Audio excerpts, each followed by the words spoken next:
Today on Technado, we're talking with Rocco Donnino from TitanHQ. We're also going to look at Don's dream laptop, and we're going to find out what Don, Justin, and I will look like when we are old.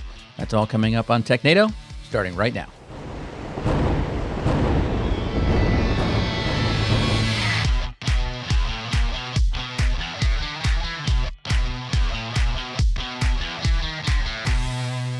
Hello and welcome to Technado. I'm your host, Peter Van Rysdam, joined, as always, by Don Pizzette and Justin Dennison. Okay, you said you were going to do something vocal to let the people listening know that you are here. So it seemed like you were crazy. So, yeah, but I'm talking now. So, yeah, we've got proof of life. You're not wrong. We got a good show today. We've got Rocco Donnino, who is with ThitanHQ? TitanHQ. But he's got the product called Threat. A number of products. Threat Shield and Titan Shield. Oh, shoot. There's another one. There's a Threat something. Shield HQ. The threat to your career. I don't know. Rocco looks like a big guy. He could be a threat to my life as well. We'll find out. We've also got a lot of news, a lot of security news, some Microsoft stuff. We're also playing Buzzword Bingo, and we'd love you to play along with us. If you head over to go.itpro.tv/buzzword-bingo, you'll get a fancy card, and this is just a timeout real quick. So I can say, like, when we say words like DNS or exploit or China, machine learning, cryptocurrency, things like that, you'll be able to check them off. And if you get bingo before us, the prize is being able to go to Twitter and say that you got bingo before us. Are we doing? So wait a minute. I just want to get clear. I just want to get clear on the rules. So if I go, I'm about to talk about this article. Timeout. If I call a timeout before the article, does that mean you don't get to count any of them? I was promoting the actual game. This is like the coin toss. Let's just make sure the rules are clear. Yes. But now, please go ahead and begin marking your sheets and go ahead and get the free square in the middle. You've got that. Okay, fantastic. I got my free square. But don't worry. It seems that this week we picked the articles based on how they lined up. I think the world they're good picked the articles for us. Yeah, they're good articles still. We picked the words based on the things that are happening in society right now. So let's get started, though this one doesn't have anything in the headline. So this one's from Tom's Hardware. Windows 10 20H1 Insider Preview gains FIDO 2 passwordless login. I know that Microsoft has been saying for years how we're not going to need passwords anymore. Does that still mean I just have to draw on my screen? So that's my password? That's still a password. They've rolled out a few different things, and on my laptop, because I upgraded laptops about 6 months ago, I got the new Windows Hello compatible camera, where if you have it's got to be 2 cameras, and it has to have infrared for temperature sensing and all that, you can authenticate with just your face. And so when I sit down on my laptop and I turn it on, it sees my face, like every iPhone on the planet can do. And then which you've made fun of. Yes. And I make fun of it here too, because I close my laptop most of the time because I'm on my docking station, in which case the camera is useless, but it still tries. It still tries to see me even though the lid is closed, and it won't use an external camera. So you can still authenticate with a password at that point. Yeah, or PIN number or whatever. Right? Microsoft gives you a bunch of choices. What's cool about this one is they're offering FIDO 2 support. And what that should translate to for everybody else out there is it means things like the YubiKey and the other FIDO 2 authenticators that you pop into a USB port are going to be supported for authentication in an upcoming version of Windows. Now, this is in the insider preview in the fast ring right now, so it's going to be a while, right? And 20H1, that means that this should be in the first half of 2020 is when we should see this feature. But soon, you'll be able to log in not with your face or a PIN number or something you type, but you just plug in your key or whatever it is you have to unlock wherever it's storing your credential and be able to access the machine. So really cool that's coming. To me, what'll be nicer is being able to combine that with something else. If I had the Windows Hello face identification and plugged in that FIDO key, that would be really cool because now you got dual factor and you're able to get in there, or multi-factor authentication. Yeah, I'm going to check off multi-factor. Yeah, I was going to ask a question. I'm like, wait a minute, he used the word dual. Do I get to count that? Yeah, that is, we have 2FA on the card. Yeah, it's fine.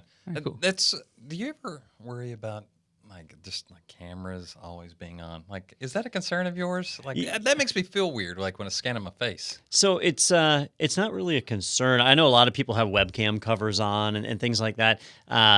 if you have a good handle on the outbound traffic on your network, then you should know if somebody is accessing your system and, there shouldn't be their unauthorized access or whatever. Most people don't monitor that traffic, though, and that's where you see people with stickers over their cameras and things. So you can certainly do it, but the instances of an attacker actually compromising your machine and using your camera are really, really low. And most vendors have implemented these days where when the camera is on, there's a little light that lights up. And it's done in hardware on most systems, on secure systems. So like on mine, if the camera activates, there is a light that lights up. So I know when the camera's active. And because it's hardware that's powering that, there's not a way to bypass that in software. So I don't worry about it. Yeah, and I don't personally worry because I have a camera with a known exploit in my home. So Nice we're set there. I mean, this is like a Reddit joke, right? Yeah, it is. But you still continue to have that camera. I almost bought a new one on Prime Day. I saw some of those other cameras that were out there. It's like those couldn't possibly have exploits. This one works. Yeah. Yeah, I don't understand Prime Day. This isn't one of our articles, but it's never the good it's like stuff. the lamest sales possible. All I look for is the Amazon stuff. So the Alexas and Echoes and things like that, those come down pretty significantly if you want a tablet for your kid or something, good prices there. But then when it's like, hey, the deal of this hour, paper towels are only $2 right now. You're like, what? And it's supposed to be like Black Friday, but it's lame stuff. And although there was an article, I probably should have grabbed this, not really IT though, but of a $13,000 camera kit that through a pricing error they sold for $100. Ooh. And so that was a bit of a deal. Oh, that was a bit of a deal. Give me 4. Yeah, is that Prime? Yeah. Well, and the funny thing is you brought up cameras all around us. The big thing that's been going on this week, which we don't have as one of the stories, but there's that FaceApp that everyone's been using to show how they look old. And everyone's saying, well, that you're just basically submitting your data to the facial recognition database out there so that everyone can hack into Don's computer now. I saw that one, and I went. I looked to download it. Somebody had asked me for it, and it was you either had to have a social media account to use it, or there was something about it that made me not even download it. Like I wasn't even comfortable putting that one on my phone. So. Yeah, because they definitely want to be able to tie your photo that they take to your account. Sure. Yeah, and otherwise, what's the point? Your fine-grained location data and all the other things. I'm sure the app requests. I should download it, and we'll take photos here, and we'll do it at the end. I like how you said that, like you haven't downloaded it already. I actually haven't. I looked. Wow. I looked in my folder, in my photos folder on my iPhone, going, I don't have that because I was going to do it. I was like, I'm surprised. I think I may have had it before. And you've either been really busy or you've just demonstrated some great personal growth. Yeah, I've been. I mean, he did remark that he almost thought about giving up his exploitable camera. Yeah. He's almost there. He's thinking about it. He's thinking about it.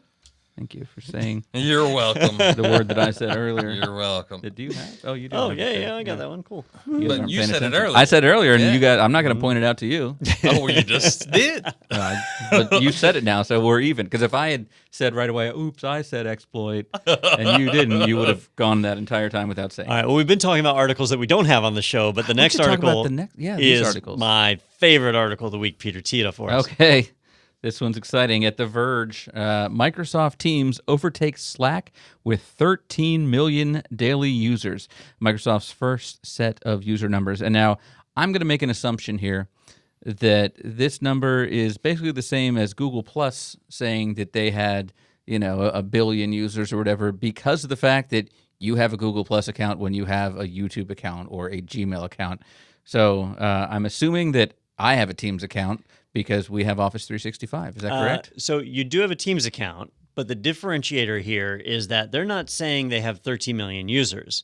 They're saying they have 13 million daily users. Oh, daily users. So that means that 13 million people are accessing Microsoft Teams at any given point. I don't know if they're saying people. Could be bots. Well, it could be. And you bring up a really good point. If I'm logged into Office 365, so I'm always logged into my mailbox, right? Mm-hmm. And if I'm accessing a OneDrive folder that's tied to a team, does that count? I'm guessing yes. Probably does. And if I'm synchronizing that folder to my computer, every time it checks that folder for changes, that might make me show up as a daily user. So I very well could be a daily user, even though I haven't launched the Teams application in well over a week. So the numbers can certainly be fudged. But you can just guarantee yourself that Slack is the same way. It's set to auto load on people's machines, and hell, I don't look at it for days on end. So We know. yeah. So what's interesting here, though, is Microsoft has basically said, like, they're ready to go toe-to-toe with Slack. They're ready to bring the battle out. And it looks like, feature-wise, they've already caught up with Slack. Now it's just users, and they certainly appear to be getting the numbers. Well, I haven't opened up Teams in probably 6 months, so I would be interested if I'm considered a user because of, we use OneDrive and Office 365. Something that did catch my attention is the 3 phones where it talks about Teams priority notifications. If you read the text, it's talking about like medical testing and like you need A1C and blood sugar testing if the results are good. This just seems like an odd set of photos to demonstrate this. I don't know. It just caught my eye for some reason. They wanted, like, what could we use the urgent tag for?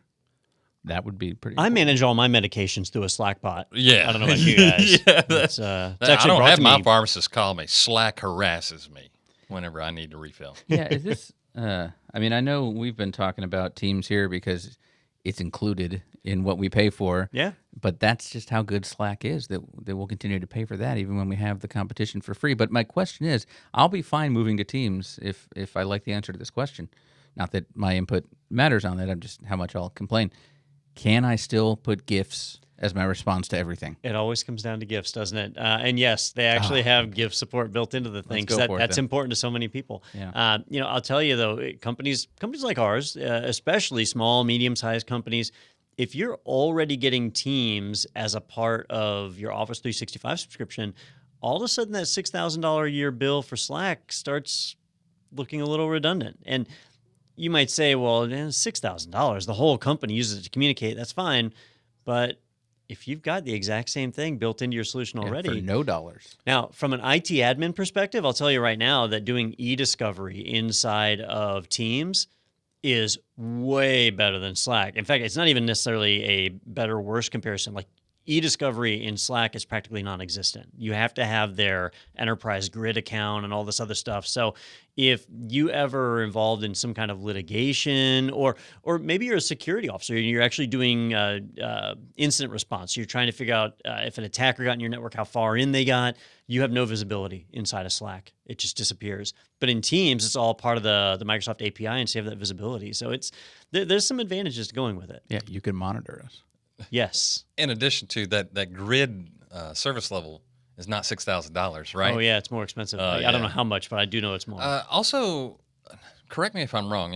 We looked at Teams. I haven't opened it in a while, but it has a wiki feature, right? Mm-hmm. Like I have wiki feature. That's not something that I tend to think of Slack having, or an easily searchable one or organizable one. So there are additional features in Teams that Slack does not have if you have need for those. Wow, this sounds like an advertisement for Teams, but. Well, here, I'll throw a negative out. The reason it's able to do that stuff is because Teams is really just front-ending the most evil product on the planet, Microsoft SharePoint. And so really any SharePoint feature can be brought into Teams. And so that's why they're able to do the video calling was easy to implement, the wiki features, file storage, because it's really all just SharePoint on the back end. And so is OneDrive. OneDrive is just SharePoint on the back end. Yeah, you go to the OneDrive site and even the URL changes. I mean, it's not even hiding it anymore. Yeah. Come on, just let me feel like I'm using OneDrive. Well, thank you for your contributions to that article, Justin. That was helpful. You're welcome, man. You are playing with fire on this one.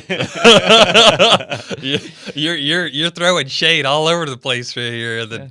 What's your reach? I got a pretty good one. I'm pretty fast for a big guy. Let's head over to CoinDesk.com now for our next article. IRS confirms it trained staff to find crypto wallets. So this basically means when you're trying to hide money from your wife, deadbeat dads, crypto wallet might not be the safest way to do that. Is that really where you went with this? And deadbeat moms. I would know. Like, is that the main use of crypto wallets? Or the IRS? Yeah. I thought that's what the Thanks IRS for your did. contribution to this article. Okay, I'm done. If you've been dodging taxes and hiding money inside of a cryptocurrency to avoid paying taxes on them, right? Because the banks all have to report, especially if you have more than a certain amount of money in the bank, they have to report that. So if you've been hiding your currency inside of a cryptocurrency, well, the IRS auditors have been trained to actually look for that. So even though the U.S. government doesn't recognize cryptocurrency as a valid currency, there's a fancier name for that, right? Like a fiat. Yeah, so we have a fiat currency. So right. this is that not considered. It's not based on hard goods. Was that federally insured? I don't know. It's like its worth is deemed by some other power Yeah, other it's than not like the gold standard. Yeah. But it's yeah. worth at least one small 2-seater car. I feel compelled to. We are not economics people, so if you're like, At all. no, that's not right. You're probably right. Yes. But either way, if you're hiding money trying to dodge taxes, the IRS, as they, because they'll subpoena you, they'll get a warrant to be able to search through, because they look through homes right now to find money in a glass jar type things. And so they'll look for crypto wallets as well. Now, if they're encrypted, obviously they might not be able to unlock it, but they'll see that they exist. And then that allows them to go even further and get a warrant or a court order requiring you to unlock that wallet so they can see what's in it. So that's just a neat thing that shows while the IRS is doing a record low number of audits, they are getting more sophisticated. And I love that part of it too is social media, where they're looking through your accounts to see if you what's it say, public mentions of crypto related information. So if you are hiding that money from the IRS, don't go and tweet, just put some more over in the crypto vault there. So there's one little line that caught me as fun. The IRS is required to notify taxpayers before it subpoenas third parties, so people will likely know if the IRS is looking for their crypto wallets.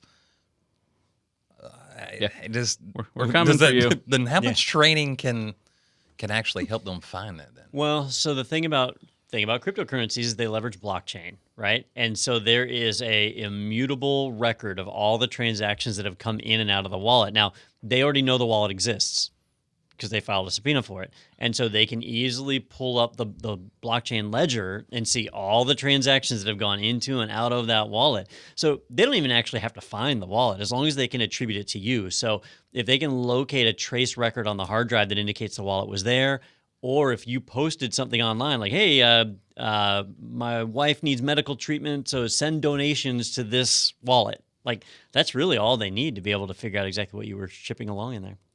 The 1 week I don't have blockchain on my... I tell you what, this article was gold. Yeah, it was gold. I got gold. the cryptocurrency. I got the... It's all we did say there. government too. Yeah. Is government a buzzword? Yeah. No, just not on mine. Well, yeah. Well. Take that. All right. Next up, let's head over to The Verge here. We've got a picture of what seems to be a hub, but it's actually got a computer in the middle of it. VAIO announces tiny laptop with tons of ports. And then the subheadline says, now bringing back the P. Yeah, I actually read that. I was like, what? What? Is that a port I'm not familiar with? Yeah. Or is that the name of this computer? Is this the VAIO P? The model. So there's the SX12 is what this one is, and there's several others that have letter names attached to them. And apparently there was a P model that people were fond with. I think they're trying to make a joke here about ports, but either way, what I thought was cool about this article was you and I, Peter, Justin, you and I haven't talked about this one, but Peter and I talked about it earlier, and we had very different reactions to when we saw this. So when I saw it, I thought, wow, a 12-inch laptop, that'd be really easy to use when I'm in a server room or I'm configuring switches and routers, and it's got all the physical ports on it, so I can plug right in. It's even got a serial port, or actually, it might be a VGA port. Yeah. It might be VGA, but either way, it's got 3 full-size USB ports, so you can plug in a serial adapter. So for a net admin or a sysadmin, this seems like the perfect data center laptop to me. But when you saw it, I thought it was a stock photo of, a bad computer. dongle Armageddon. Yeah. So I'm curious. I want to see if I know what all these are. So I'm going to start on the right from top to bottom. So I'm thinking that's VGA. More than likely. Could be DVI as well. So I assumed it was serial until just when I said VGA a moment ago, because I had read a while back that the last company manufacturing the VGA circuits was discontinuing it. So they're not going to be able to make VGA ports like that for much longer. I thought it was already done with. I mean, that one to me is the big why one on here, because you can't buy a monitor. You go to a conference room, there's a projector. I see it at hotels all the You time. leave that company immediately. You go to a government facility and you need or something like that, where like the other hardware, you have a CRT monitor that actually has a VGA port. Yep. All right, so next is your network cable. Then that looks like an HDMI.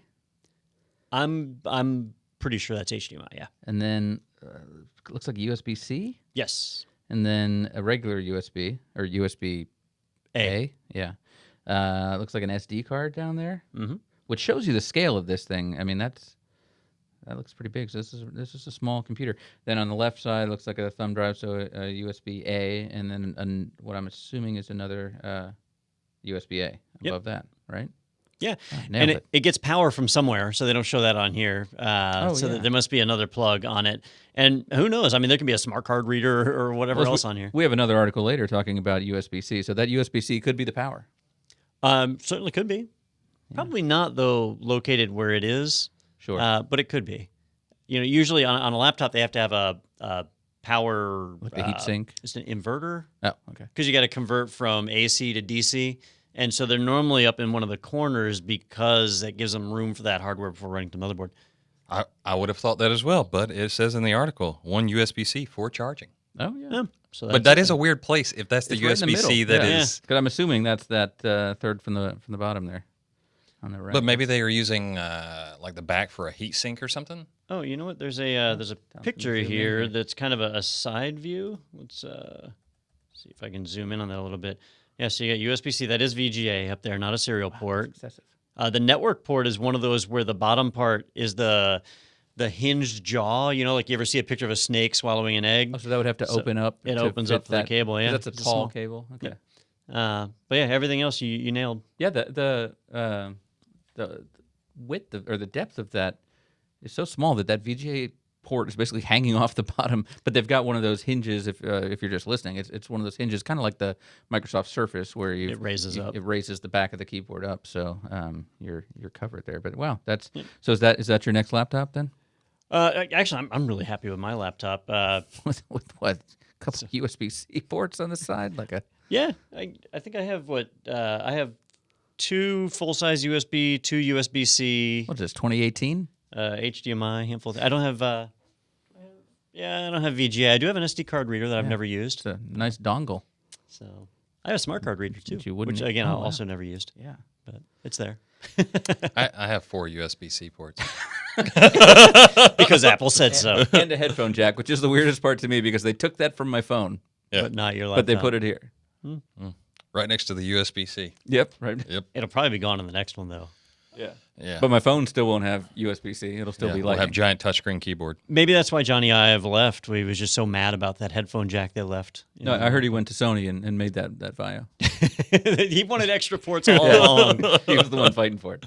All right, let's head over now to Ars Technica for our next one. This is a follow-up from something we talked about last week. Silent Mac update nukes dangerous web server installed by Zoom. The fix also requires users to confirm they want to join a Zoom conference. So, Justin, why don't you bring us back up to speed for those that don't remember last week's Zoom?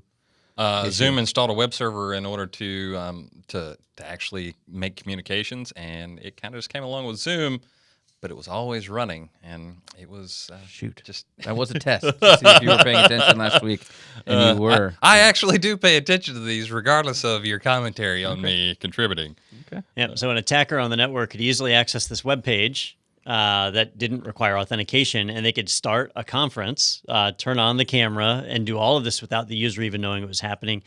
So definitely a problem. Zoom announced that they were releasing a fix, which of course would rely on us to apply the fix. Apple didn't wait for that. And really, I believe it was in less than 24 hours, they pushed a silent update. So an update that you couldn't refuse and an update that you didn't even know happened. And it removed Zoom's web server. So it basically killed it. And so that made it where it wasn't just we got to wait for Zoom to fix it. Apple already fixed it, and they're really good about that stuff. When an exploit like that is detected, they push that fix out and take care of it. So every day I push that button that says "Remind me tomorrow about updates." Mm-hmm. You're saying that I actually have this update. You have this update, yeah. How dare they? Yeah, the silent updates can't be passed on. You would have to air gap your MacBook to stop it from getting those. All right, so it's a shame. Very odd that caught my attention on this page. I know you run an ad blocker. This top ad. Like, what it's cycling through is weird. Like, it was a Depends ad, and then it was a Microsoft Azure ad. Sorry, Depends like undergarment? Yes. Oh, all right. This may be all the other ones are technology heads. Yeah, So I've got Merrill Lynch at Mountain Dew. yeah. Do you drink Mountain Dews? No, I don't. But I will say I am followed across the internet by Depends ads because one of our employees and my coworker signed me up for a list one time, and I got in the mail some free samples here at the office. And despite several unsubscribes, I am still subscribed and learn about leakage issues and how I can handle them on a weekly basis. So, all right, I actually have a question about this. I was just really taken aback by the Depends ad. These silent Mac updates, is this a common thing, or is this used for, hey, this is a bad security thing, we need to try to take care of our users, or is this we're going to use it when and if we absolutely have to? And that depends. So it does depend. So it is we'll use it when and if we have to, but Apple doesn't exactly tell us when and if they have to. So it's silent unless the researchers detect it happening, which is what happened here. We usually don't know it occurred. And so Apple could be doing this once a day. I mean, somebody would notice, right? But we don't know how often they push these out unless you're really keeping tabs on file modifications on your disk. Apple's used this before. You know, whenever there's like new ransomware or a virus for Mac, they will find a way to patch that, and they'll push it out silently so that everybody gets it. And it's just part of how they try and take care of people. And that's part of the reason why for many years everybody said, hey, I don't need antivirus software, I run a Mac. And that was largely true because whenever an exploit was found, Apple would just patch it really quick. That reminds me of one of the commercials I hated the most. Remember those I'm a Mac, I'm a PC commercials? Mm-hmm. Those were fine, and it was cute. But there was one where the Mac said, oh, I don't get PC viruses. Well, it's like, of course you don't. You get Mac viruses. Yeah, but people are at home going, I don't "See, get they don't horse get those." flu. Yeah, I that get just made me people so flu. mad. The best was they had the commercial making fun of Windows because Windows Vista had just rolled out that user account control where it would pop up, do you want to allow this action to happen? Yes or no, right? And then in the next version of Mac OS, they rolled out Gatekeeper, where if you launched an application that was downloaded from the internet, do you want to allow this application to run? So they got their marketing dollars out of it, but then they ended up doing the same exact thing. They did. It happens. That upset me. All right, let's head back over to Tom's Hardware now for our next article. Security flaws found in Intel software and data center SSDs. So last week we talked about how AMD is a good buy. Dump that Intel stock, and now we're just furthering that point here with our outsider trading. This is not something that's unheard of, but what I really liked about this article, or I don't like this, but I wanted people to be aware of, is that we all know we need to update our operating systems. Security updates come out all the time. Most of us have some kind of infrastructure in place to manage the updates and patch all of our systems.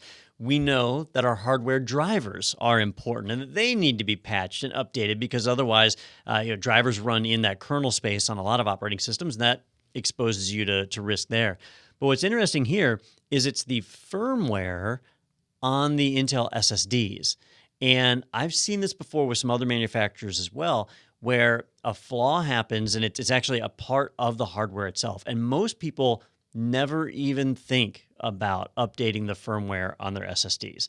And, I've got 2 SSDs in this laptop, actually, and I don't know that I've ever updated the firmware in either one of them after I did my initial install. So you could have flaws in your hardware that aren't even a part of your operating system. So you format your computer, you put on an entirely different OS, and that flaw is still there because it was a part of the hardware underlying it. So if you're responsible for doing the updates and patch management of your organization, you need to add device firmware to that list of things that you monitor and maintain. Just to clarify, am I responsible for that? If you're on a Mac, Apple takes care of it for you unless you've put a third-party drive in your system. Nope. So That seems just like a nightmare of like managing like internal component firmware updates. Because, I mean, it takes me a while. It took me a while, not since I work here. Like router updates for firmware updates. I try to do this fairly regularly now. But I remember before I did a lot of, when I was younger, I was like, it'll be all right. But yeah, I can't imagine. How do you actually do that on an SSD? Well, so, with the Intel one, if you install the Intel Matrix, or it's actually called something else. Hang on, I've got it on my laptop. It is called. Oh, maybe I don't. I'm a liar. I think it's called the Intel Matrix. Oh, actually, they renamed it after their new memory, the Optane memories. Now it's the Intel Optane tool, but it used to be called the Intel Matrix tool. And what it would allow you to do is set up RAID arrays, but also update the firmware of all your your storage that was in your system. So, we talk about Apple, and some people love Apple, some people hate Apple, but one of the big advantages of buying hardware where the vendor actually created the operating system and the hardware is they take care of all that for you. Like you guys in your MacBooks, you can't upgrade them. But because you can't upgrade them, that means that Apple knows exactly what hardware you have and they can patch it and update it, and that's what they do. I have a Lenovo, and so I can rely on Lenovo to give me the updates for my hardware, except I know I've put an aftermarket SSD in this one, my second drive, and so that's up to me to update. And it does become a bit of a nightmare. If you're trying to manage this for an organization, it's a good argument for not building your own systems, not incorporating third-party hardware, and just buying it directly from the OEM. It's more expensive, but that's kind of the only way to manage it. That's the approach I've taken. Yeah. All right, let's head over now to, what is this? TheNextWeb.com. Agent Smith malware replaces legit Android apps with fake ones on 25 million devices. So this is not a small isolated thing. This seems to be pretty widespread, and we're calling it an Agent Smith malware. Well, that's the name of this particular malware because it's replicating itself, I assume. Yeah, I think the appropriate response is, whoa. Hello, Mr. Anderson. Is that the same? For some reason, I just think of that scene where they're like shaking hands or something, and then that person turns into Agent Smith, and then boom. Because from what I read, that's kind of what this is doing. It's pulling an old switcheroo on like legitimate apps, right, Don? Yeah, they mentioned like Temple Run, which is a popular game that the kids play these days. Wasn't that made here in Gainesville? Temple Run? No, I know what you're talking about. Dungeon Defense. Yeah, Dungeons Defenders. Defenders, that's it. That was a Gainesville company that made the original one. They sold it. I don't think they're associated with it anymore. But Temple Run, and there's like a Disney Temple Run and other ones. So those are big mainstream apps, and this virus or malware, however we want to describe it, will replace those with kind of like doppelganger apps that aren't the official ones, that are ones that have their hooks and other things kind of tagged onto it. I'm not trying to sound conspiratorial, but we did an article about 13 million daily users of Microsoft Teams, and now we're doing an article about malware that replaces legitimate applications with some other thing. Is it possible that this is Microsoft Teams in disguise? They're replacing it. They're making it where you go to launch the Slack app and you're actually launching Teams. You want to play Temple Run? You should check out what's going on with your team first. Yeah. Wow. So the thing that I'm scanning through here real quick, and I'm not finding it. This is probably good enough right here. Every time I hear about these big Android app, because this is on Android, not iOS, is that it almost always ends up being in Asia. That application theft or bootlegging, piracy of mobile apps is really, really common over there. And so people will take their phones, and instead of using the official Google Play Store, they'll connect to Bob's Google Play, and Bob has a bunch of bootleg applications in there, and that's how these viruses will get out and spread. So people are installing it themselves; they're bypassing the security features. Not that there haven't been viruses and stuff that have made it into the actual Google Play Store, but these types of articles almost always come from that. And so reading through the article, I never did see where they listed an area that was more affected or not. But it does go on to say, like, the researchers connected the Agent Smith campaign to a Chinese internet company located in Guangzhou. It does say here, it says primarily targeting devices in India and other Asian countries like Pakistan and Bangladesh. Well, there you go. The malware has surreptitiously affected around 25 million unique devices, which is one town, I believe, in India. It's a huge population. It's a small city. So in the U.S., we're not really seeing this, but it is kind of a lesson. Anytime you use a third-party app store, an app store beyond Google's Play or Apple's App Store, you're really just asking for it, that malicious apps like these are packaged on a regular basis. All right. I'm a Windows, or not Windows, I'm a iOS guy, so I'm good. You'd have to jailbreak to use a different. Well, actually, they have now where you can download a certificate from somebody in order to install apps, and same thing there. It can be a malicious app. Apple wouldn't know. All right. Well, I will be careful. We got another Tom's Hardware. We're all over Tom's Hardware today. A report. U.S. tech firms helped develop Chinese surveillance tools. Now, does this mean U.S. tech firms like the NSA, and then it just was taken out and given? So technically, the NSA is not a tech firm. Well, sure. Although they use some great tech, right? Yeah. But they're referring to some of the bigger tech companies. And we've seen this before, like Cisco sells firewall equipment to China. So when China created the Great Firewall of China, well, if Cisco is selling them the hardware, in a way, Cisco is assisting that government in censoring their people. So is that okay or not okay? And there's a whole moral argument, which I don't know if I want to get into that, but over whether or not companies should be allowed to do that.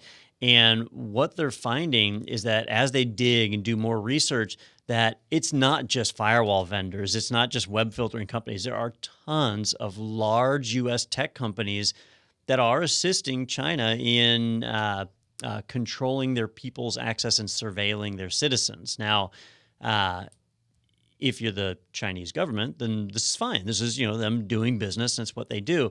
But here in the U.S., we have certain freedoms like the freedom of speech that you don't have in China. And so to see a U.S. company assisting in suppressing speech in other countries, it creates that question, like, is that okay behavior? And so they basically did a report listing some of the companies that were involved. IBM was on there, Google, who's been in the news multiple times in the last few weeks over this. It was the first time that I've seen Xilinx mentioned.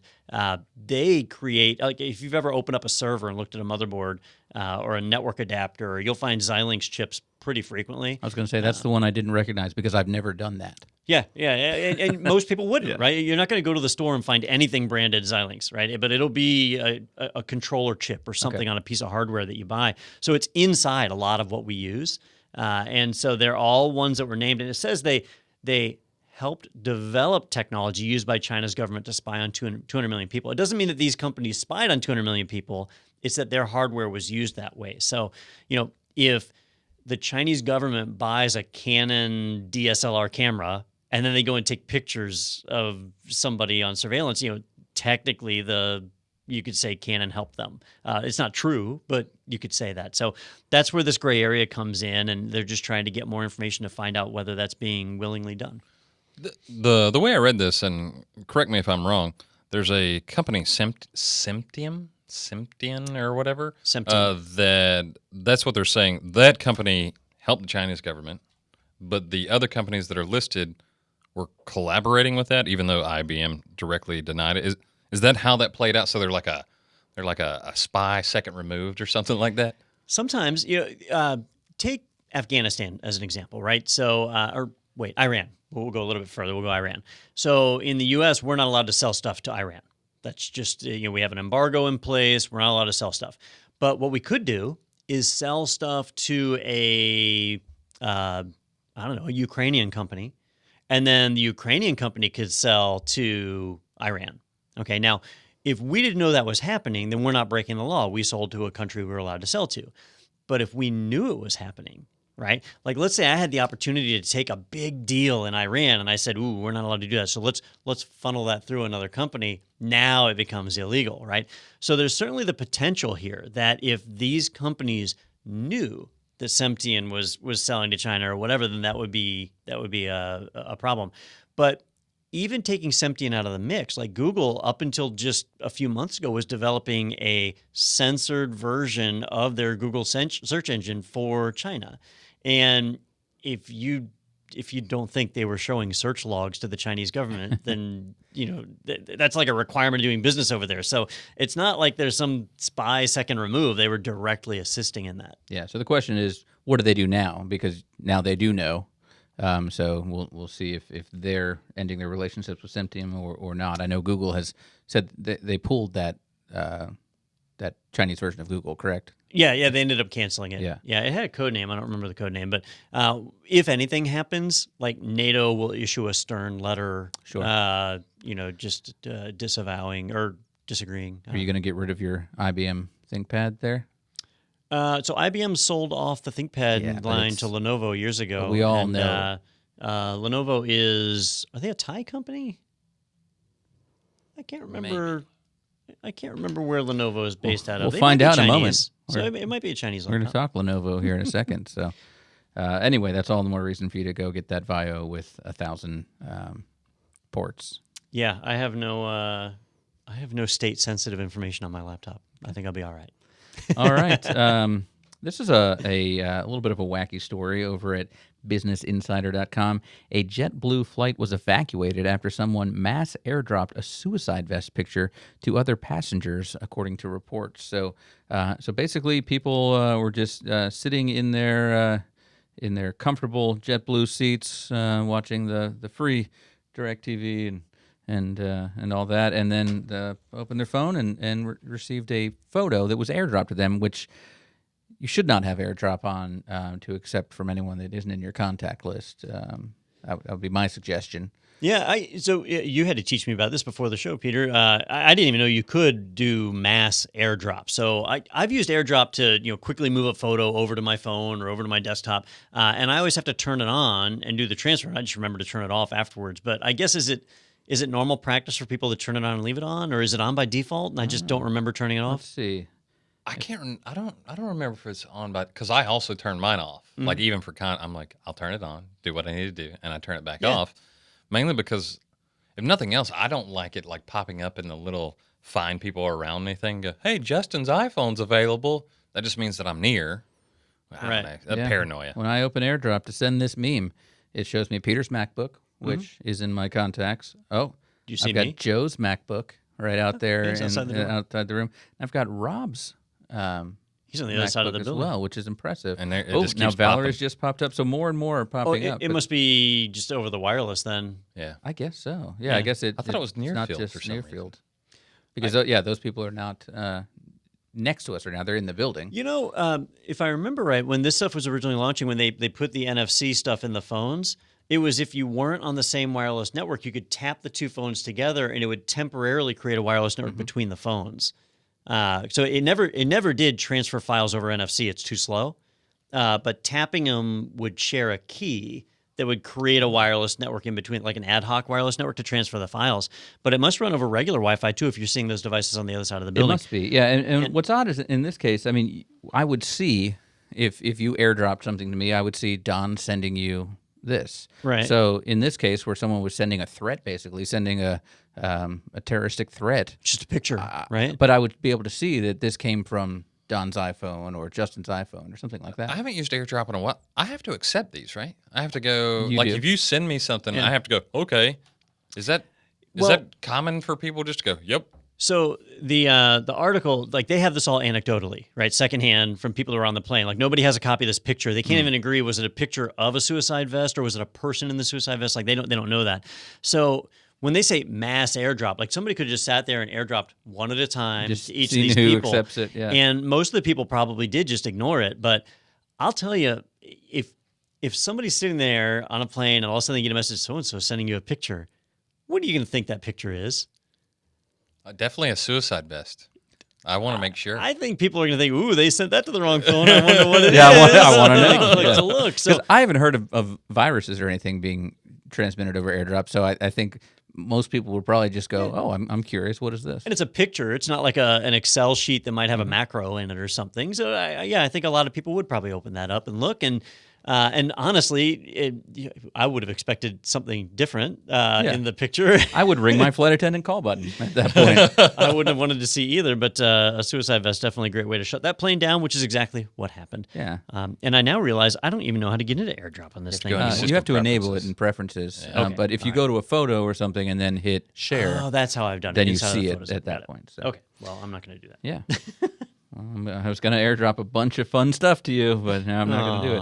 All right. Well, staying on this morbid bomb theme that we've got going on, we're heading over to Vice.com This now. is a fun bomb. Yeah, this is like a glitter bomb practically. The most clever zip bomb ever made explodes a 46 megabyte file to a 4.5 petabyte file. So you had to explain to me what a zip bomb is, which basically sounds like something you'd send to someone that opens to a massive size and basically drags your computer down to a halt. So and in this case, they've managed to do that. I'm not sure what is the percentage, 1,000, 100,000%. I'm not sure. Something like that, yeah. Yeah, it's a lot of zeros with a 1. It's a lot. A lot, many. Don't you have a degree in mathematics or something? Yeah, who cares about that? You can work on that while we do this. Carry the 7. If you told me it was 12 zeros, I would believe you. It doesn't matter. You could say anything here. But my question is, when I go to open a file and I double click it and so it's going to extract that file, does my computer not check first to go, oh, let me see how big this is. Oh, you don't have space. So it depends on the operating system, Okay. right? So in Windows, for example, if you double click on a zip file, it opens up what's effectively a preview of the zip file. So you can see what's inside of it, and then you can choose to extract it or not. It's just reading the beginning of the zip file so it can see the manifest, what files are inside of the archive, and then it lists that details. Even if the zip file is encrypted with a password, you can still open it and see a list of file names. But the moment you try and extract one of those, it prompts for the password, right? So that's kind of what happens inside of utilities like WinZip and 7-Zip, and I believe in the Windows operating system itself. Other operating systems, though, like Mac OS, they want to make life easy on you. So when you double click on that zip file, they extract it. And so that's the default behavior, just goes to extract it. And if they did an all text file that compresses really well, the zip file might be really small, 46 megabyte. That'll fit as an email attachment for most mail servers. And then it blows up to 4.5 petabytes. Now, your system might stop it from hitting, or it might not. It may actually go and just extract out, fill up the hard drive, and then you got a problem. Yeah, then what would it do if it filled up the hard drive but didn't extract the full file? Most operating systems will crash when their hard drive fills. And the reason is their page file. If the page file isn't off on a separate partition, it gets really ticked off when it can't expand. If nothing else, I do recommend people reading about zip bombs because they're kind of ingenious. I remember reading, was the 42 zip? That was a similar thing. 42 megabytes. It got giant. And what they would do is they would do repetitive, like A. They would zip it up, and then they would go in and modify how many times that letter appears. And then so when you extract it, because the way that one, I can't remember the algorithm they used, but that in particular example, it would just say, there's 100 A's in this file. And so just have a number and a letter is basically all the files. So then they would go, well, you need 1 billion A's and 1 billion B's. Yeah. And so they didn't have to have a 45 petabyte or 4.5 petabyte drive and create this data and then archive it. They were able to simulate it. Yeah, I don't know if this one, I was trying to figure out, I read a little bit about this one. I don't know if that's exactly how this one works because zip and compression has changed since that one in particular, if I'm not mistaken. So, it says it's a decades-old variant of malware, so it most likely uses the exact same technique. Now, this one is not this is not like a crime ring based in Russia is doing this, blah, blah, blah. This is just a researcher having some fun. And it does tie all the way back to Phil Katz in 1988, who had created a zip bomb that was distributed across bulletin board systems, or BBSs, back in the day. Oh, man. Kids. Takes me back. All right. I can't remember what the pages that I normally make. Is it Slashdot that I make fun of for being the worst designed page? Designed, yeah. Yeah. Well, we've got another contender here. This is what site is this even? Kernel.org. Kernel.org. Yeah. Yeah. People.kernel.org. Okay, because that's just we're going right to the author here, Benson Lang. Okay. Is there an image on this entire page? No. So what kernel.org does is part of the Linux kernel mailing list. And so they take emails and they just render them nicely onto the page. So this was an email. Oh, it's lovely then. That's why it looks. Well, in that case, let's get to the headline. How many kinds of USB-C to USB-C cables are there? And I know we've faced this because in our studios, we'll connect a USB-C device so we can show the computer screen like we just did to the viewers at home. And they weren't all working for us because some were not rendering video, some were... so we've got how many different versions here? It says 6. 6, and really it should be even more than that because he doesn't even mention Thunderbolt. And that was the problems we were facing originally, that it had to support Thunderbolt. So USB-C has just turned into a total train wreck as far as standards are concerned. And Benson, if the name sounds familiar to you, he's an engineer at Google, and he made a bit of a name for himself when USB 3.0 was standardized. He was doing some of the hardware engineering as part of one of the Pixel phones, and they found where some of their Pixel phones were burning up because some USB 3 cables didn't actually conform to the standard. And so they were providing too much electricity, and it was frying phones. So he started publishing a list of cables that actually met the USB 3 spec. I don't know that he even works on phones anymore or Google. Like, he became so popular for that now apparently he just studies He's the cable cables. guy. Yeah, he's the cable guy. Well, this reminds me of last week we talked about people bricking their Raspberries. Yes, and that was the same issue, right? It was was it USB-C? It was similar, yeah. It was with the marking system that USB-C uses to identify what kind of device you're plugging it into. Okay. Similar problem. And he goes on to identify these different things. He doesn't even mention like marked versus unmarked cables, and he doesn't mention Thunderbolt cables. So really, there's way more than just 6. What do you mean when you say marked versus unmarked? So a marked cable, it just looks like a regular USB-C cable, but there's actually a little circuit. It could be in the middle, but it's normally in one of the connectors on one end. And it just allows it to identify the type of device it's plugged into so it can make sure that it's not providing the wrong current. And that was the deal with the Raspberry Pi, was that it would plug in and it would see it as a audio device, not as an actual computer. And so it would provide just enough power to basically power like headphones, which was not enough to power on the Raspberry Pi. So it would look like it wasn't getting power at all. Interesting. Yeah. So he identified that, there are USB 2.0 cables with the USB-C connector. There's USB 3.2 Gen 1 and USB 3.2 Gen 2 cables with the USB-C connector, and all of them are available in a 3 amp versus a 5 amp version. So that's 6 variations of cables. And the only real difference across most of them is not visible from the outside unless the companies have thrown the logos on. So you have these various logos you might see. But even this is not telling us if it's 3 amp or 5 amp. It's just saying, if it's got the super speed logo, it's USB 3.1. Now, funnily fun enough, I guess, yeah.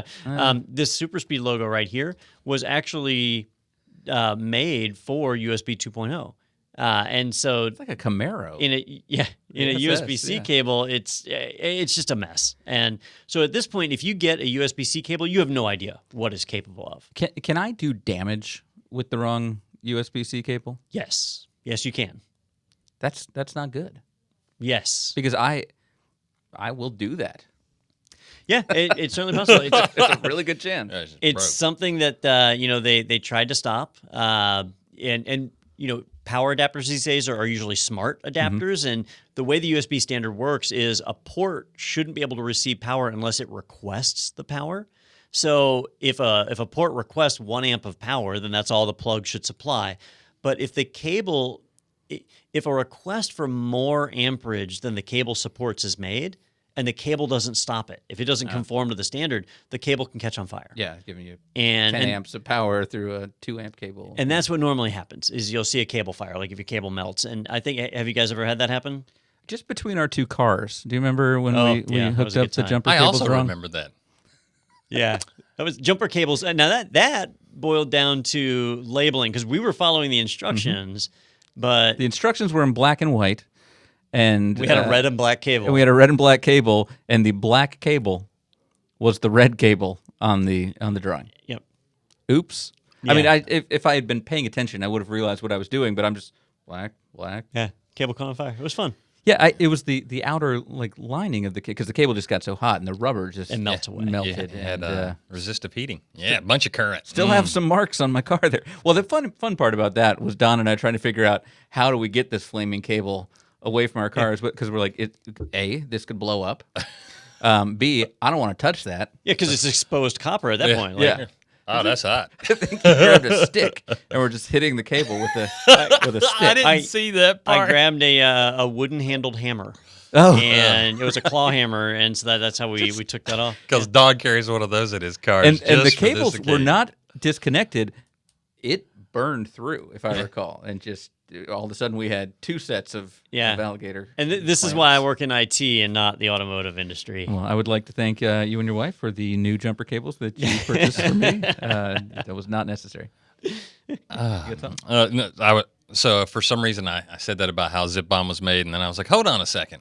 I got to go look this up. There is a way to do repeated, and it'll compress it similar to what I said, but also older Zip Bombs would also use recursive directory. Like inside the zip is another zip folder that has folders in it, and it's a copy of another zip folder. So it's like multiple levels deep, one, and it would recursively extract. Okay. And then what they would do is they would make the folder size to a certain extent so it would take up that much space based on how many levels. So crazy stuff. Pretty interesting read, so check it out. So you're going to make your own by the end of the week? Probably not, because that's a good way. Hey, so I have a prop. My computer doesn't work anymore. I was gonna say, I'm not opening any attachments from Justin anymore. Yeah, I'm just going to send Peter an email every day that says, yo, you should check this out. Pretty cool. It's a great photo of you. I like photos of me. If you call it photo of you, Peter, I'm clicking on that. I'm so vain. All right. Bleepingcomputer.com has our next article. The FBI releases master decryption keys for Gand Crab ransomware.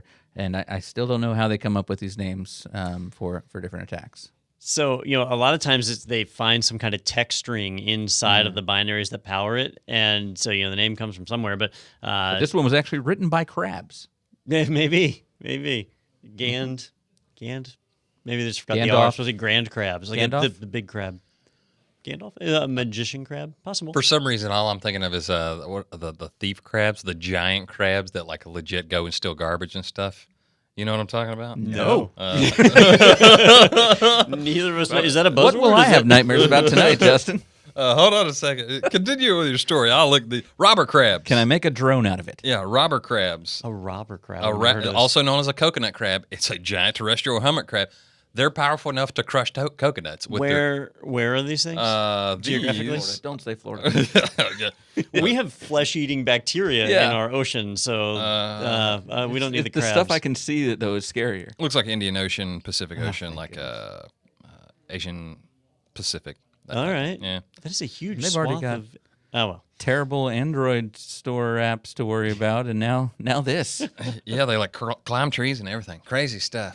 That's great. I don't know why I know that, but I have. So, Don, about this Gand Crab ransomware. So, every now and then we hear about a joint governmental operation where they take over a command and control server, like a 2C server, and recover the private keys for some kind of ransomware. And then they distribute the keys, which means if you were affected by that ransomware, you can now decrypt your data and get at it.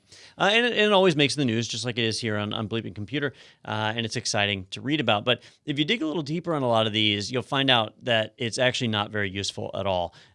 In this particular case, the Gand Crab ransomware hit its max popularity 12 months ago, a year ago. So 1 year ago, you had over 500,000 computers get hit by this ransomware, and now they've released the private keys for it. Well, some people feel, or because they haven't released all the details, they say that they must have obviously found some way to break the code or get in there or whatever. But the reality is, about 2 weeks ago, the crime team that was running the Gand Crab ransomware decided to shut it down. And they released some of the details about their system, and that allowed the government to take it over. So basically, the bad guys gave them the keys. In order for you to take advantage of this, your system would have had to have been encrypted, and then you just sat there and waited for 12 months and did nothing. Yeah. And now you can use these keys and decrypt and get your data. So I don't know who all is going to find this useful, but they did release it. It's out there, and now you can decrypt it. There are some companies like Cybereason and a few others where they've been collecting these keys and building a single tool you can run to decrypt stuff. And it's worth a shot if you've got some encrypted files you could try, but I wouldn't count on these. They never happen fast. The dollar amounts that they claim to have acquired is pretty significant. Did you see that? It was weird, $2 billion. Personally and earning then $150 million, which begs the question, what are your expenses? So, or how many of them are there? Yeah, a lot, apparently. The theory is that some nation state, sponsored this, right? Oh. And so most of the money went to them, and then this is the developer, and so the developer got $150 million. Now, and this is total conspiracy, right? So this is not fact coming out of Technado like normal. about robber crabs. The conspiracy. We could Carry on. Wouldn't that be awesome? That was totally made up. And then anyhow. Yeah. So the conspiracy theory is that nations like Iran and North Korea that are heavily embargoed, right? So there's no trade going in and out of those countries. That because they're not able to deal on an international scale, they've got to be able to make money somehow. And so they're creating these ransomware teams and packages that are going out and generating cryptocurrency, which doesn't you can't really embargo cryptocurrency, and so they're able to actually move a lot of this money through countries that wouldn't normally be able to do it. So that's the conspiracy theory. We don't know if it's true. Could be totally wrong. But either way, in this case, the developer says he got a cool 150 million, and that's a good take, and that's why he retired and said, "I'm done." You can never retire from that kind of thing, though. I've seen a lot of movies. You can't get out. Once you get out, they just pull you back in. Yeah, right. Exactly. So have that on good authority. Sorry. For some reason, I just have this image of John Wick behind a computer, like making this. They killed my dog. Yeah, he's like, I'll get 'em." show them. With the puppy ransomware. All right, let's head over now to darkreading.com. Lenovo, yeah, sorry. Do we need music? Okay. Lenovo NAS firmware flaw exposes stored data. So does this mean that your machine there, a Lenovo machine? So in this case, it's a NAS, network attached storage, so you're right? okay. So not my. Okay. Although I do have storage and I am network attached, it doesn't mean that I'm a NAS. Oh, okay. So the Lenovo NAS, which is actually running firmware from a company called BMC that's used in a number of other products that are out there. The firmware has an API that's built into it that does not require authentication, because why would you? And so an attacker that has network access to this device can basically access whatever they want. They can list the files, download the files, and have full run of the NAS. Now, this is a NAS that's manufactured by Lenovo, but marketed under the, is it iOmega? Is that, I always said iOmega. I'm not sure if that's right. So this was something that we were talking before the show. It's a joint venture between Lenovo and Dell EMC, and the one that they acquired, they actually acquired iOmega, and that became this company that creates network-attached storage. Okay. Kind of an interesting past. I don't think I ever owned an iOmega device, even though You never they had a were- zip drive? I did not. Jazz drive? Nope. Yeah, that was the big 100 Yeah, megabyte. I mean, Don, I discs. had dial-up until I was like 19. Yeah, they had one cable that ran out to the mountain that Justin lived on. That's not far from the truth. Who gets the internet today? Yeah. Justin's hogging all the internet. Yeah. So I read this is just being indexed by Google, right? Like all this just kind of ended up being indexed. Yeah, that's how they find a lot of this stuff. Like the S3 buckets that are not secured properly. A lot of times they turn up in Google searches, or I'm forgetting the name of the search engine, Shodan. You can go into a Shodan search and find these, and so now these are being indexed by that as well. So if you have one of these NASs that's exposed to the internet, that's a big problem. You shouldn't do that. But even if it's not exposed to the internet, an attacker on the same network as you or leapfrogging through one of your machines would have full access to this NAS. So did they, at the time I read the article, they hadn't released an update for it. I don't know if they have now. It's been a couple of days. QuickScan doesn't say anything about an update. So at a minimum, you should make sure that your NAS does not have internet access. Check your NAS, kids. That's right. All right. Good story. Let's head over to our final article of the day before our interview. This is at phys.org. Yeah, that's how I'd say that. Okay. phys.org, for those of you listening at home. Artificial intelligence designs metamaterials used in, they say, the invisibility cloak. Like there's just one out there. So basically we're one step closer to being able to be invisible. And the big question I have for you guys is, what's the first thing you'd do with an invisibility cloak? Go find that gang crab guy. He got $150 million.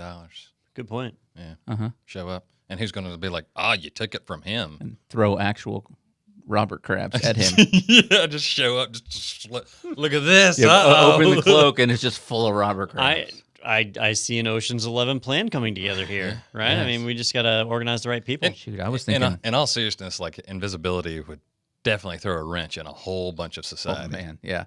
I was thinking way smaller scale. I was just gonna tell you that I was wearing my invisibility cloak and then get one of those apps that just moves your mouse around for you. So you're like, oh, Peter's been here since 5 a.m. and he's still here when I'm leaving. This is crazy, but it's just a chair. But you think the cloak is doing a really good job. And I continue to output the same quality of work. Just You said it. program We didn't. moving my mouse. From my understanding of the article, though, it's this AI is designing these are not actually produced yet. Not yet. Is my understanding. Pretty interesting though, because of the they call them metamaterials because they behave in an odd way, and usually those materials for light devices just means I have features that are smaller than the wavelengths of light that I'm observing. For instance, these little repetitive blocks. If you can't see it, phys.org, go check it out. They are less than 500 nanometers. The green spectrum of visible light is 550 nanometers, and roughly we see 450 to right at 800 nanometers. Yeah, that kind of exposes my background a little bit. So they have like perfect reflection at the 800 nanometer range. Pretty crazy stuff, which means a good portion of the visible light spectrum would be perfectly reflected with no losses and thus become invisible. Man. Yeah. Dun, dun, dun. I mean, that's one of like when people say, "What superpower do you want?" That's up there with teleportation and flying. What, knowing about top three. metamaterials? Yeah, I know. Yeah. You know, they've had a few. This concept has been around a while, and one that I saw that was really neat, I thought, was they had this blanket. It was really large, and you could go to a section of ground and like lay it on the ground, and it would somehow like see what was under it and recreate that on the top of it, right? Yeah, Harry Potter had that. And so then you could pull it back, park a tank there, and throw it over the tank. Oh. And now, you know, whatever was underneath it is now showing on top of it, and there you go. From air, it was invisible. Now, you could also achieve the same thing with a leafy green blanket. You know, that's far cheaper. Or but a this was photo cool. of the ground. But then you have to get the photo printed, I suppose. Sure. I feel like this is Oh, and ink is this is a expensive. Cheech and Chong movie, right? Like the swimming pool. Yeah. What was that? Up in Does it- Smoke or Sweet Dream? I can't it had to be up remember. in smoke, right? Yeah, I And can't remember. have you seen that, Peter? Years and years ago. Yeah. When there's the hole and the helicopter's over, he gets on the ladder, he acts like he's swimming. That's stealth So for those of technology. you who have not seen the movie, they're doing something that's illegal in a swimming pool, but they have a cover that looks like water over top of it. There's a rip. I think Cheech Marin gets on top of a ladder and pretends to swim, but it's a giant rip in this thing. So maybe they could have used these invisibility cloaks a little more effectively. Yeah, I don't think they had the technology back when that probably not. film masterpiece came out in 80-something or 70s. I don't know. When did that come out? I don't know. Up You in know, smoke. I did a Google search and I'm not finding the photo I was hoping to I find. don't trust us going to your computer on an image search Well, for whatever yeah, you I know searched for. and it's tough doing a Cheech and Chong search, Yeah. but it looks like it might have been Sweet Dreams. I mean, Nice Dreams. Well, Yeah. while you're looking that up, why don't we go ahead and head over to our interview now? We've got a good one today. We've got Rocco Donnino is joining us, and he's the EVP of Strategic Alliances at TitanHQ. We're going to find out all about the services that they provide to MSPs. We're going to do that coming up right after this on Technado. CompTIA and IT Pro TV are hitting the road next month, and you can be part of the journey. We'll be dropping by offices across the U.S. with food, drinks, and swag to celebrate IT pros like you. IT doesn't only happen in big cities and large corporations, so we'll be making visits to smaller towns and offices too. Who will we meet? Where will we stop? You can find out by following IT Pro TV on social media. Subscribe to our YouTube channel to track the route and catch video recaps of each day. It's the road to ChannelCon 2019 from CompTIA and IT Pro TV. We'll see you soon. Hello and welcome back to Technado. We're joined now for our interview. We have Rocco Donnino, who's the EVP of Strategic Alliances for TitanHQ, joining us today. How you doing, Rocco? I'm great, thanks. How are you? I'm pretty good, thank you. And so I've heard of TitanHQ before, but maybe not everyone else out there has. Why don't you give us a little bit of background for starters of what you guys are all about? Sure. So TitanHQ, we're a cloud security company focusing on email, web security, and email archiving. We've been around for 20 years, and we're a Galway company, Irish company, with U.S. offices in Tampa and Northport, New York, and that's where I'm located.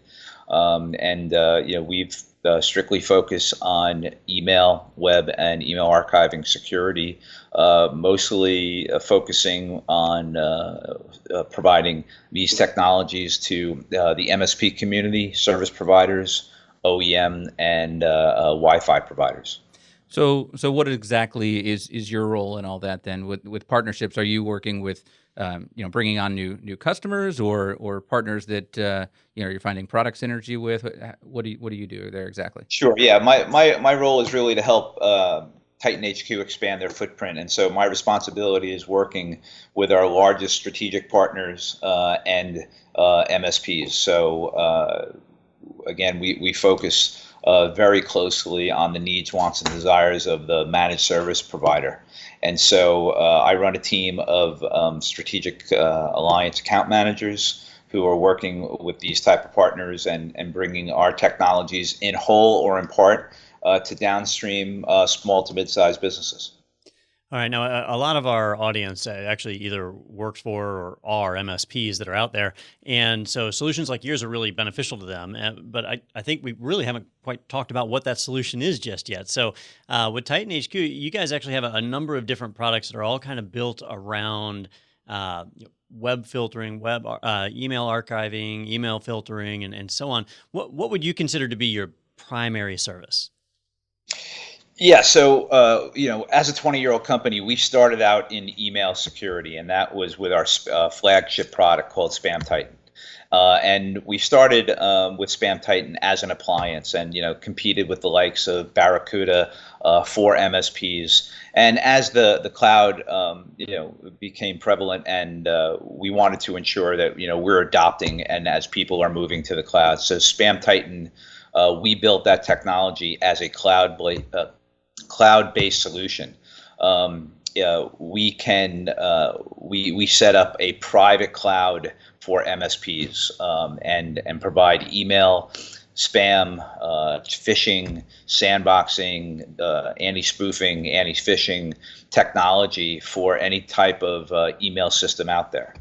And so MSPs, it's basically a platform. It's a multi-tenant platform, and it's extendable.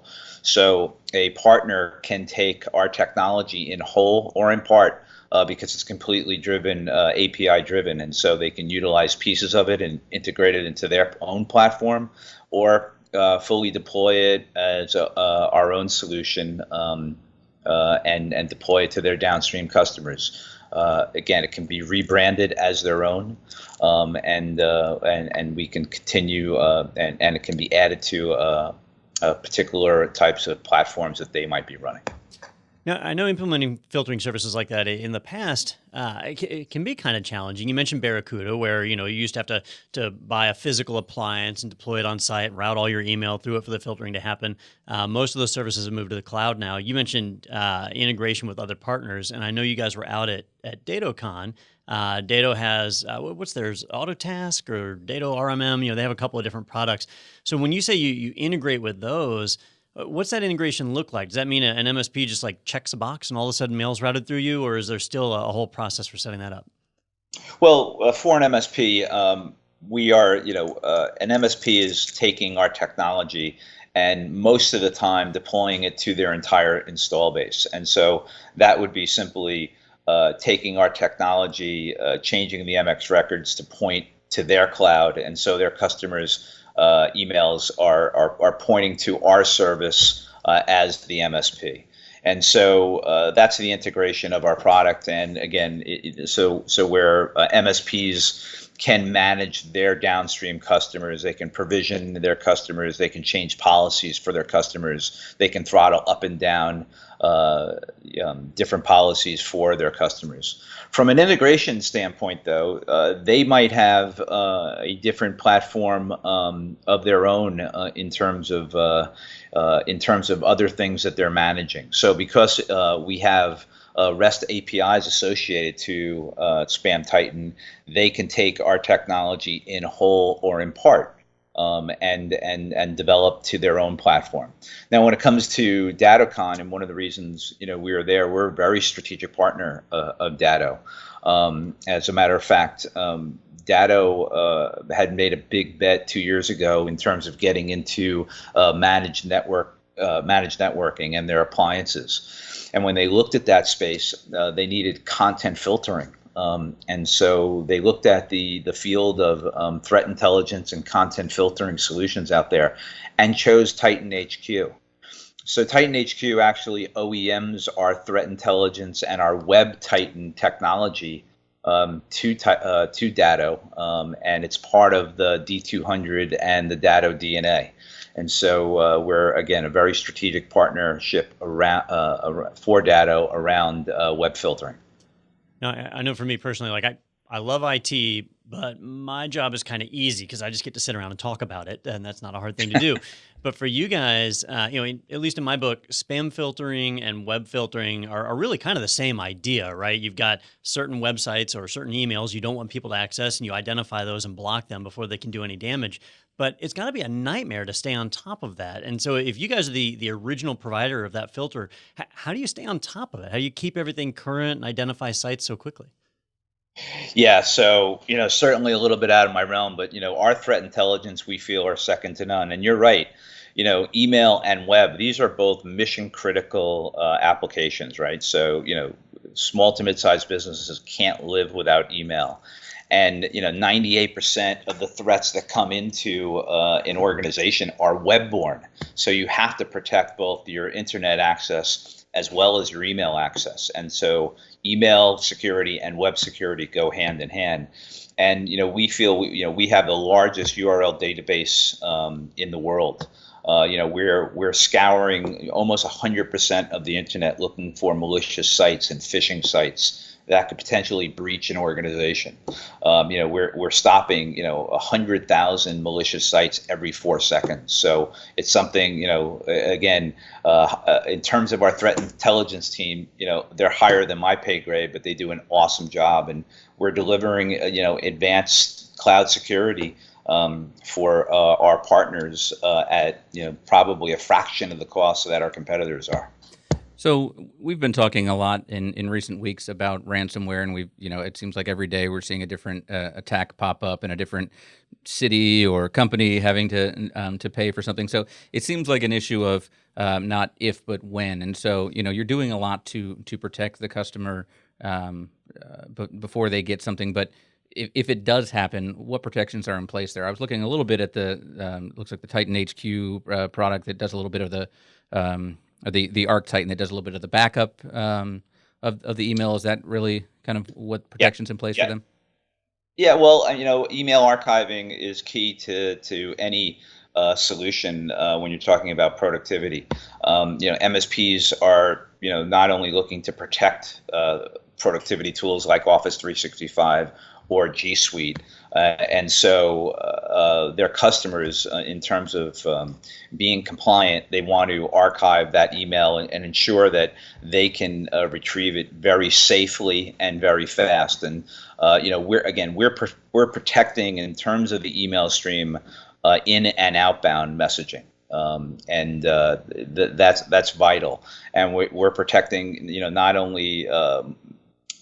not only against ransomware, but phishing attacks, which are extremely prevalent. And because we have email and web security, we stop.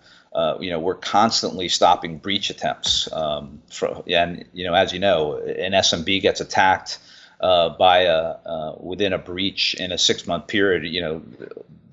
They're going out of business. And unfortunately, the bad guys out there are really focusing on the SME and SMB, and that's where our solutions for managed service providers, which these organizations really lean on, and it's a great opportunity for them. We fit very nicely as a solution for them. I'm trying to think of real world correlations to a lot of this stuff. And I used to work for a bank out on the West Coast. And so we had to retain email because of e-discovery. There was always lawsuits that surround banks. And so you had to have information for that. So it was kind of a part of us doing business. But something that we didn't anticipate was this was in the state of Washington, and they passed a law that made online gambling illegal. And there's plenty of states that have a law like that. But the one in Washington was tricky because the company would be held liable if one of their employees was doing online gambling from a work computer. And we hadn't been doing web filtering prior to that, but we had to roll out a web filter so that we could stop our own employees from going to online gambling sites while they're at work, just to avoid us getting in trouble with the law. I feel like you should be doing that anyway. It's really weird. Bank. So you never really know what laws are going to come out and how you react to that. And we had GDPR a while back that came out, and these really impact where, if somebody's email is being flown through a different service, are you guys, do you provide assistance with that, maintaining compliance, or do you observe those laws yourself? Sure, no, absolutely. The technology that we have, you set the policy you'd like.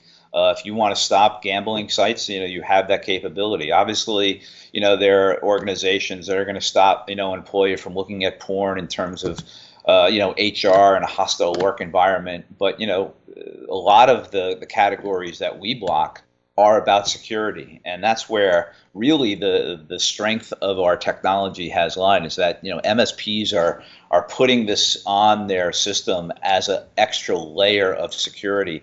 I think the days of and again, I don't want to sugarcoat it, but as being a veteran in security for 20 years, the days of really somebody deploying web filtering for to stop porn, to stop gambling sites, those are kind of still in play. But the biggest piece here is around security, because these sites are phishing sites, are ransomware sites, are malware sites, and when that could be hidden behind an ad at a legitimate site. So you want to ensure that any type of payload is blocked. And so we're going to stop an employee that might not think they're going to a bad site, but a hacker is putting a malicious link somewhere that could be a payload down into your environment, and that's where we come in, and that's where our threat intelligence is constantly scouring the internet looking to block these types of sites. Yeah, and that's becoming something that's more and more difficult for companies to maintain themselves, right? Like if you have a research lab or team that's constantly looking for these threats, then you can find it, you can curate your own list, but most of us don't have the resources for that. So we rely on organizations like you. Now, for you guys, you're pulling your information in. You mentioned you kind of had your own team that's basically accumulating this data. Are you receiving or sharing data with other organizations as well to bolster that list? We are working with other organizations for different lists that we integrate into our solution and to our threat intelligence. Yes, so it's a combination of our own and other third-party lists and database that we receive. We are a very strong partner of Bitdefender, and the great solution. We're utilizing them in both our web filtering and email filtering products as. I think it's important to do that. What we're trying to do is, you mentioned it's hard to keep up to date. An organization like TitanHQ, who focuses 100% on these, mission critical applications of email and web, we're basically trying to take the IT, out of the SMB basically, because you have a 50-user law firm, they don't have time to go evaluate all these different technologies. They're going to hire a trusted advisor or a managed service provider to take care of this. And what we do is provide them, the managed service provider, these tools, so they can continue to work with 100 law firms or a bunch of different SMBs and make sure that they're being protected. But I also, as you've been seeing in the news, the biggest risk right now is that the bad guys are going after MSPs themselves. They're the targets, as well as their downstream small businesses. And so, we're providing, again, advanced technology to give these partners the tools they need to protect themselves and their customers. Yeah, what you just mentioned shows kind of how that threat landscape has changed. I think it was just a couple of weeks ago an MSP got hit by ransomware, which effectively trickled down to all their clients. And talking about catastrophic, I think they ended up paying the ransom to get everything unlocked. They just didn't, either they didn't have backups or their backups got hit as well, because that seems to happen a lot. And that's a kind of thing that maybe a lot of companies don't plan for, and then they get walloped and have to try and figure out what to do. Another one that we've been hearing about a lot lately is we focus so much on things like bad emails coming in or people accessing bad websites, but sometimes it's stuff going out, like a compromised server inside of our environment starts hosting up a compromised web page, or a end user's workstation gets infected and starts sending out spam. So I guess you mentioned you were integrated or support integrating with Bitdefender, so that can kind of provide endpoint security. But do you do outbound mail filtering as well? We do, and we have rules, and we can put policies in place that if there is a launch of a certain amount of email at a certain time, we can lock that down an environment, and that's that's something that spammers like to do. And so we have those policies in place. We work with Bitdefender. We have a kind of a strategic relationship with them in terms of, yes, they're great at the endpoint, and no doubt. And so, but the combination of Bitdefender at the endpoint, TitanHQ at both email, web, and email archiving, and an MSP certainly from a data perspective, doing backup. They're going to have a firewall. This is the MSP stack that we mostly see. So we're, in terms of my relationship, I am working with a lot of different types of partners to look at this as a better together story within an MSP. And so that's TitanHQ can't be everything for everybody. And that's why we believe in a defense in depth approach, and that's why we will team up with organizations like Datto and like Bitdefender to give MSPs the best results for their downstream customers. All right, now you mentioned, I think it was we that mentioned it first, Datto, because we met you guys out at DattoCon. But what are some of the other platforms as far as like what an MSP would be using that you guys integrate with, just so our audience knows whether or not they should be hunting for you? Yeah, no, well, so we also are integrated in ConnectWise. ConnectWise, Kaseya. The reason I say ConnectWise is that's on the roadmap, and so is Autotask as well. And so these are two other platforms, RMM platforms, that we're integrated. And then there are other, again, there are large telcos and service providers that have taken our technology and used for their incremental channels. So, for instance, there are organizations where that'll take our technology and deploy it in all, our Wi-Fi, our web filtering technology and Web Titan technology is deployed and protecting all of Heathrow airports and the 5 largest airports in Spain. We have a relationship with Purple Wi-Fi where we integrate, our threat intelligence and web content filtering into their product. And so, again, because our technology is built with partnerships in mind and API driven, we're able to work with multiple types of partners in multiple different fashions. So if people want to learn more, find out about products and pricing and that kind of thing, where can they go to do that? Sure. Well, certainly www.titanhq.com, and please check out our new Titan Shield program, which is a program uniquely designed based off of the feedback from our MSPs around different types of marketing programs and resources we provide to the MSP, as well as a very lucrative pricing program that meets the needs of the MSPs without killing their downstream customers and gouging prices out of them. Sounds good. Well, thank you so much for taking the time to speak with us today. And it sounds like we'll probably run into you, whether it's at DattoCon again next year, or you mentioned ConnectWise. I know we've been to a couple of their shows because they're right in our backyard here in Orlando. So we'll definitely see you again. Absolutely. Thanks for your time. Really appreciate the conversation. All right, thanks, Rocco, and thank you for watching. But stay tuned. We've got more Technado coming up right after this.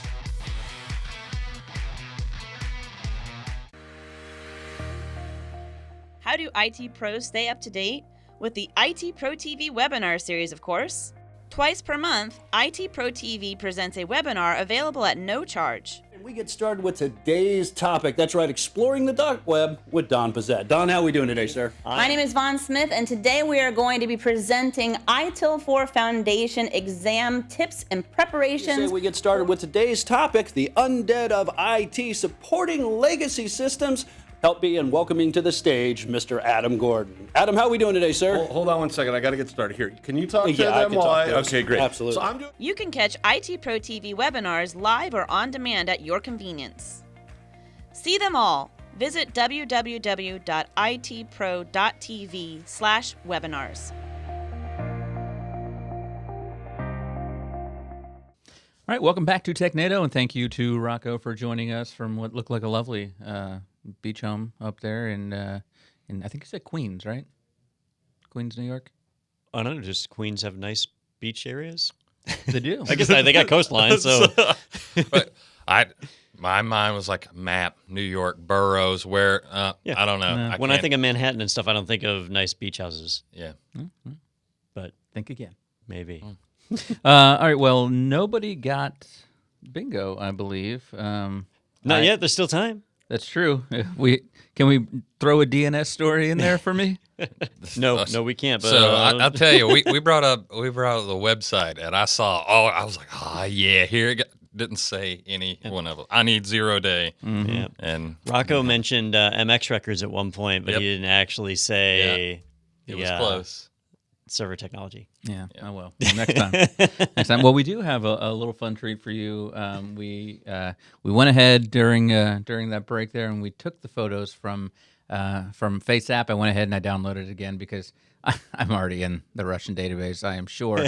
But to protect Don and Justin here, so their identities are not tied to their photos, so that they can't create an AI. Because we saw how easy it was a few weeks ago with like the Mona Lisa. Man, to create an AI deepfakes are weird. That was from one photo. So if they took that photo of Don, and now he's got Aged it forward. I've got it pulled up on my laptop. Well, you've got photo on your laptop, though. I'm saying to log in, so they'd be able to deep fake you very easily and get into your laptop. But there is old Don, who I said looks like Bill Murray. For those of you who are just listening at home, just basically I can see that a little imagine bit. Bill Murray. Can we put Don side by side there, box in box? I with don't know if you can do that. Don, I'm not sure. Oh, there he is. Asking Yeah, too much of our technology. that looks.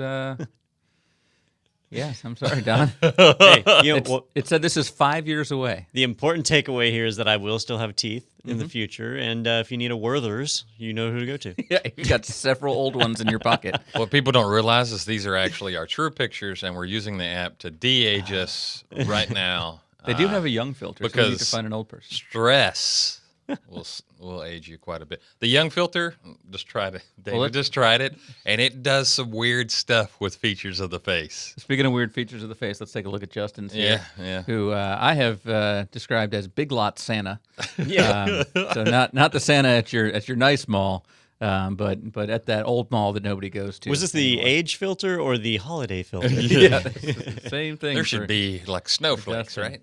Yeah, side by side. Look at him. Yeah.